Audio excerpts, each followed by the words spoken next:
Hello दोस्तों, आप सबका स्वागत है आपके अपने चैनल एसएससी एग्ज़ाम एकेडमी में।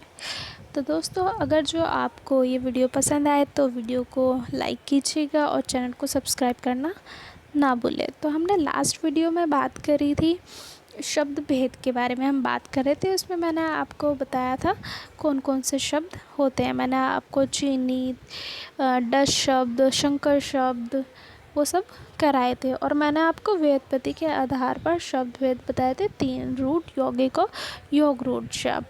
तो आज हम बात करेंगे अर्थ के आधार पर शब्द भेद की। तो दोस्तों, वीडियो को स्टार्ट करने से पहले जो लोग यहाँ पे आज पहली बार चैनल से जुड़े हैं वो इससे पहले वाली वीडियोस देख लीजिएगा ताकि आपका टॉपिक अच्छे से क्लियर हो सके, क्योंकि जो हमारा शब्द विचार चल रहा है वो 3 क्लासेस से चल रहा है। इससे पहले 2 क्लास हो चुकी हैं। तो दोस्तों, ये आज हमारा 5th पार्ट है वैसे तो व्याकरण का, लेकिन शब्द विचार की बात करें तो ये हमारी 3री क्लास है। तो चलिए स्टार्ट करते हैं हम। तो आज हम बात करें अर्थ के आधार पर शब्द भेद। अर्थ के आधार पर शब्द भेद 2 प्रकार के होते हैं। एक होते हैं सार्थक शब्द और एक होते हैं निरर्थक शब्द। अब ये सार्थक शब्द और निरर्थक शब्द होते क्या हैं?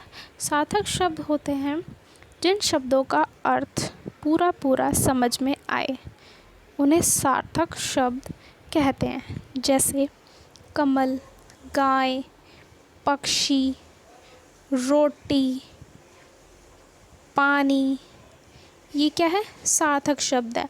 अब मैं जैसे ही कमल बोलती हूँ आपके सामने एक इमेज आ जाती है, गाय बोलती हूँ आपके सामने इमेज आ जाती है। इनका अपने आप में एक अर्थ है, आपको इसका अर्थ समझ में आ रहा है। गाय की बात हो रही है तो आपको पता है किसकी, एनिमल की बात हो रही है, वो आपने देखा है। तो ये क्या है? एक सार्थक शब्द है। दूसरे होते हैं निरर्थक शब्द। निरर्थक शब्द जिन शब्दों का कोई अर्थ नहीं निकलता उन्हें क्या कहते हैं? हम निरर्थक शब्द कहते हैं। जैसे चाय वाय, गाय वाय, पैन वैन, ठीक है, रोटी वोटी, ये सब क्या होता है? निरर्थक शब्द होता है। इन शब्दों में आए हुए दूसरे शब्द का कोई अर्थ नहीं निकलता। जैसे गाय के साथ वाय और पैन के साथ वैन आदि, ठीक है। अगर जो गाय और पैन शब्दों का अर्थ पूर्ण रूप से समझ में आता है, जबकि वैन और वाय शब्दों का अर्थ समझ में नहीं आता। यानी कि अगर जो मैं यहाँ से ये वाय हटा दूँ, वैन हटा दूँ, तो भी ये अपने आप में पूर्ण शब्द है, हमें इनका अर्थ समझ में आता है, हमें इनकी कोई ज़रूरत नहीं है। लेकिन ये शब्द के साथ मिलकर एक विशिष्ट अर्थ देते हैं। यानी कि जैसे गाय और पेन, देखिए, अगर जो यहाँ ये जैसे गाय के साथ वाय, ठीक है, इसका अर्थ क्या है? इसका अर्थ है दूध देने वाले पशु से, दूध देने वाले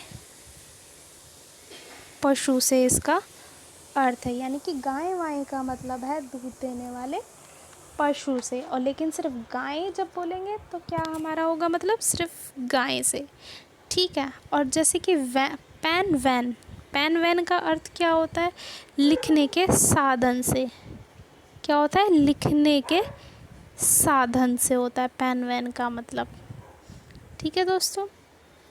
कि पेन बोलता है ना पेन वैन देना यार, तो ज़रूरी नहीं है कि वो कोई एक ही तरह का पेन मांग रहा है या बोल रहा है कि मेरा पेन दे दो या वो वाला पेन दे दो। उसने कहा है पेन वैन दे दो, यानी कि लिखने की कोई भी चीज़ दे दो, ठीक है दोस्तों। तो ये साथ में मिलकर एक विशिष्ट शब्द का अर्थ देते हैं, ठीक है, विशिष्ट अर्थ देते हैं। तो नेक्स्ट बात करेंगे, अर्थ के आधार पर उपयुक्त प्रकारों के अतिरिक्त शब्दों के निम्नलिखित प्रकार भी है। अब इनके साथ साथ ये सार्थक निरर्थक के साथ साथ कुछ अन्य अर्थ भी निकलते हैं। कौन कौन से निकलते हैं? युग्म समानदर्शी, मित्रार्थक शब्द, पर्यायवाची शब्द, अपूर्ण पर्यायवाची शब्द, विलोम शब्द, वाक्य स्थानापन्न शब्द और अनेकार्थक शब्द, ये आप लोगों ने पढ़े भी होंगे और मैं आगे आपको अच्छे से इनको एक एक करके क्लियर कराऊंगी कि क्या होते हैं। नेक्स्ट बात आती है हिंदी में प्रयोग के आधार पर शब्द भेद की। ठीक है दोस्तों, तो हिंदी में प्रयोग के आधार पर शब्द के निम्नलिखित 8 भेद होते हैं। कितने भेद होते हैं? 8 भेद होते हैं। कौन कौन से होते हैं? संज्ञा, सर्वनाम, क्रिया विशेषण, क्रिया विशेषण, संबंध बोधक अव्यय, समुच्चय बोधक अव्यय और विस्मयादि बोधक अव्यय। ये कितने होते हैं? 8 प्रकार के होते हैं। ये भी मैं आपको आगे कराऊंगी, क्योंकि अगर जो क्वेश्चन आता भी है तो आपसे यही पूछा जाता है सिर्फ कि कितने प्रकार के होते हैं। वहाँ पे आपसे एग्ज़ाम में संख्या पूछी जाती है, लेकिन मेरे को आपको यहाँ पे एक एक चीज़ क्लियर करानी है, तो मैं आपको अच्छे से क्लियर कराऊंगी। आप बिल्कुल भी टेंशन मत लीजिएगा। तो आगे बात करते हैं हम रूप विकार के आधार पर शब्द भेद। रूप विकार की दृष्टि से शब्दों को 2 भागों में विभाजित किया जाता है। एक होता है विकारी शब्द, पहला विकारी शब्द, और दूसरा अविकारी शब्द होता है। अब विकारी शब्द होता क्या है? विकारी शब्द होता है, विकार का अर्थ है परिवर्तन। पहली बात तो विकार का अर्थ क्या है? परिवर्तन। ठीक है दोस्तों, क्या अर्थ है? परिवर्तन। जिन शब्दों का रूप, लिंग, वचन, पुरुष, किसका? लिंग, वचन, पुरुष, काल एवं कारक, इनके अनुसार परिवर्तित हो जाता है, वे क्या होते हैं? वे विकारी शब्द कहलाते हैं। आपने जैसे देखा होगा, मैं आपको कुछ एग्जाम्पल बताऊं तो जैसे कि लड़का का क्या होता है? लड़की।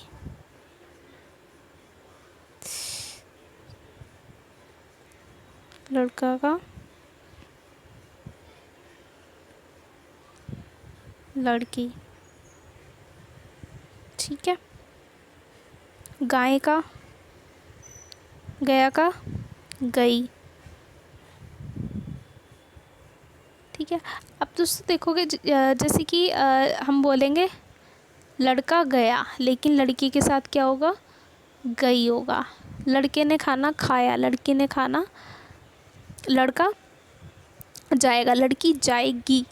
ठीक है दोस्तों, ये लिंग के आधार पर परिवर्तन जो होता है वो है। ठीक है। तो नेक्स्ट बात करेंगे हम, इसके 4 प्रकार के होते हैं। इसमें 4 प्रकार होते हैं। कौन कौन से होते हैं विकारी शब्द के 4 प्रकार? संज्ञा, सर्वनाम, क्रिया और विशेषण। ठीक है। इनकी संख्या कितनी होती है? 4 होती है। दूसरे होते हैं अविकारी शब्द। अविकारी शब्द क्या होते हैं?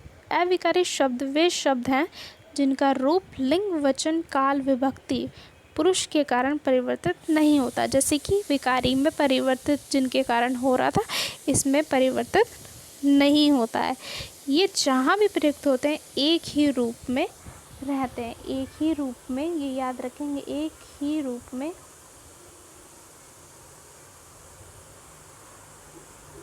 रहते हैं। एक ही रूप में रहते हैं, जैसे परंतु, अंदर, बाहर, परसों। ठीक है, आदि। अब इसमें भी क्या होता है? ये भी 4 प्रकार के होते हैं। कौन कौन से होते हैं? क्रिया विशेषण, समुच्चय बोधक, संबंध बोधक, विस्मयादि बोधक। ठीक है दोस्तों, नेक्स्ट बात करते हैं आगे। नेक्स्ट है हमारा पद विचार। पद विचार क्या होता है? वो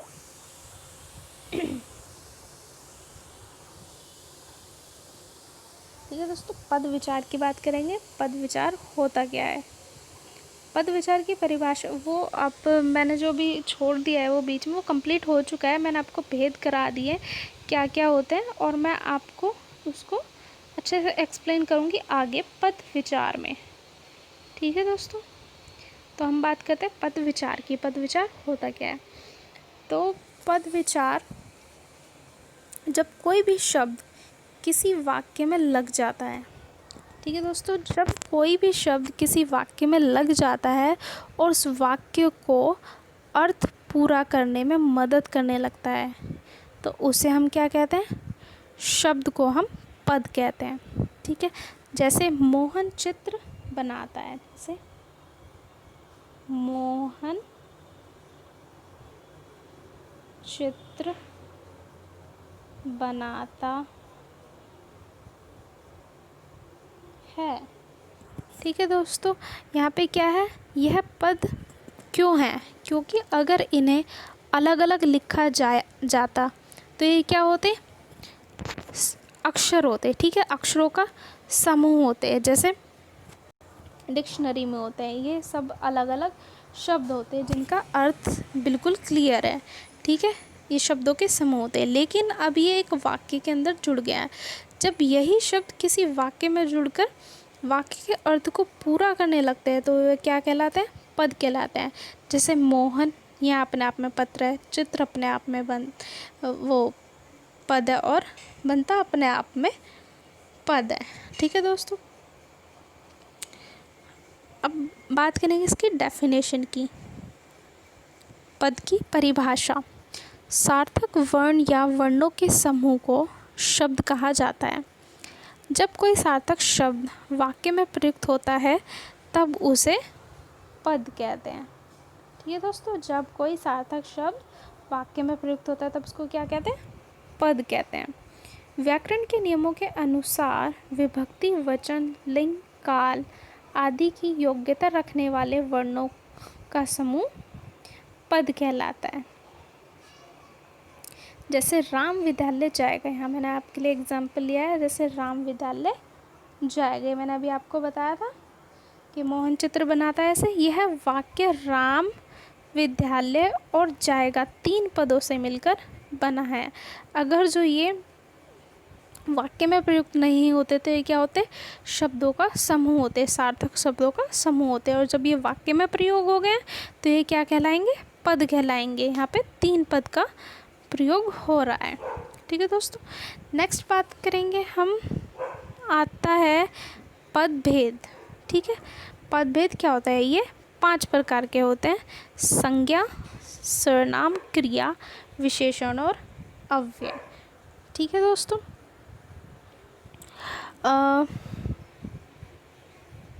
ये 5 प्रकार के होते हैं और इसमें जो सबसे पहला है संज्ञा, हम इसकी बात करेंगे। ठीक है, संज्ञा। व्याकरण में संज्ञा एक विकारी शब्द है।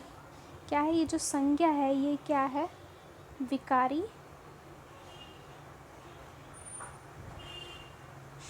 शब्द है।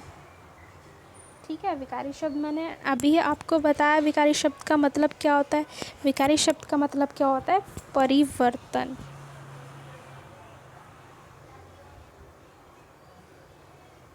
किया जा सके।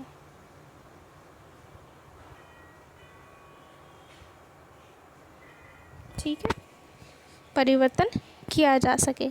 हिंदी भाषा में संज्ञा के मुख्य रूप से 3 भेद किए गए हैं। ठीक है, लेकिन इससे पहले आपको डेफिनेशन यहाँ पे लिखी है। संज्ञा होती क्या है?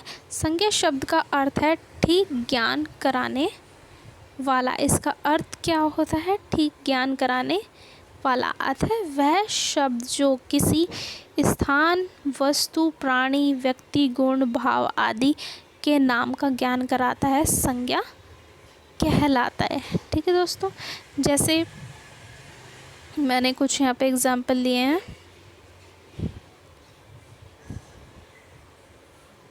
स्थान में क्या क्या होता है?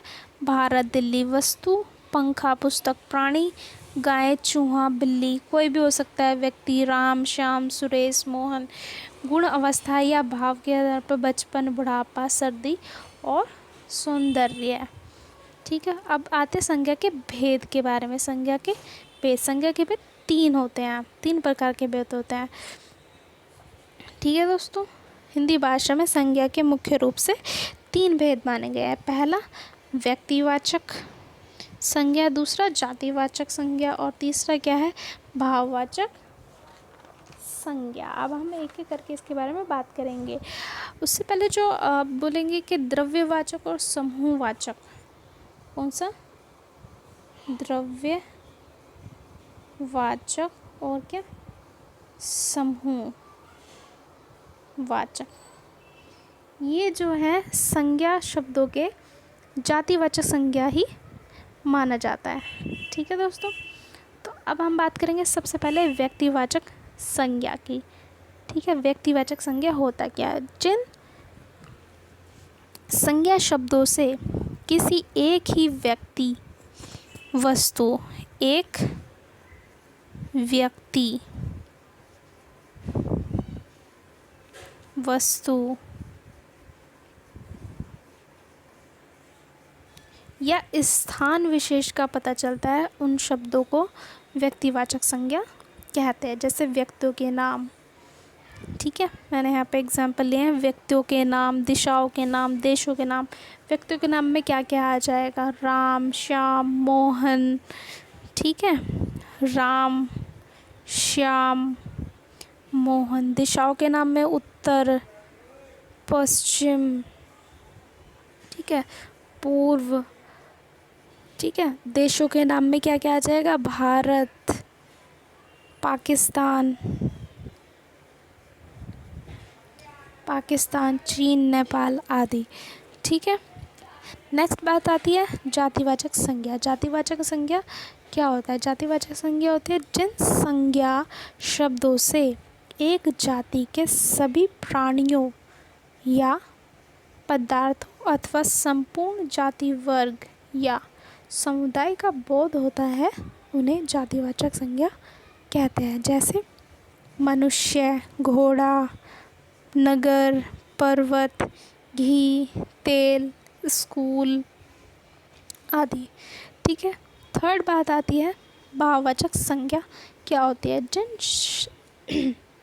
जिन संज्ञा शब्दों से किसी व्यक्ति, वस्तु और स्थान के गुण, दोष, भाव, क्या, गुण, दोष, भाव, दशा, व्यापार आदि का बोध होता है, उन्हें भाववाचक संज्ञा कहते हैं। जैसे सत्य, बचपन, बुढ़ापा, सफलता, ठगी, मिठाई आदि। ये सब क्या होते हैं? भाववाचक संज्ञा होती है। तो दोस्तों, जो मैं बोल रही हूँ आप चाहे तो उसको नोट भी कर सकते हैं। मैं बहुत ही स्लो बोल रही हूँ, आप चाहे तो वीडियो को पॉज करके अपने अच्छे से नोट्स बना सकते हैं। बाकी ये सारी चीज़ें जब मैं बोल रही हूँ तो आप अच्छे से सुनिए ताकि अच्छे से क्लियर हो जाए। तो दोस्तों, अगर जो आपको ये वीडियो पसंद आई हो तो वीडियो को लाइक कीजिए, सब्सक्राइब कीजिए और हम बात करेंगे नेक्स्ट अपनी वीडियो में इसके आगे की बात करेंगे, आगे क्या कराना है। ठीक है दोस्तों, जैसे कि आज हमने बात करी थी पद हमारा स्टार्ट हो चुका है, तो मैंने आपको संज्ञा करा दिया है। ठीक है, अब हम बात करेंगे नेक्स्ट सर्वनाम की। नेक्स्ट क्लास में सर्वनाम चलेगा। तो दोस्तों, तो इस वीडियो को आप शेयर कीजिए अपने दोस्तों के साथ और आपको अच्छी लगे तो वीडियो को लाइक कीजिए और सब्सक्राइब कीजिए। तो हम मिलते हैं हमारी नेक्स्ट वीडियो में।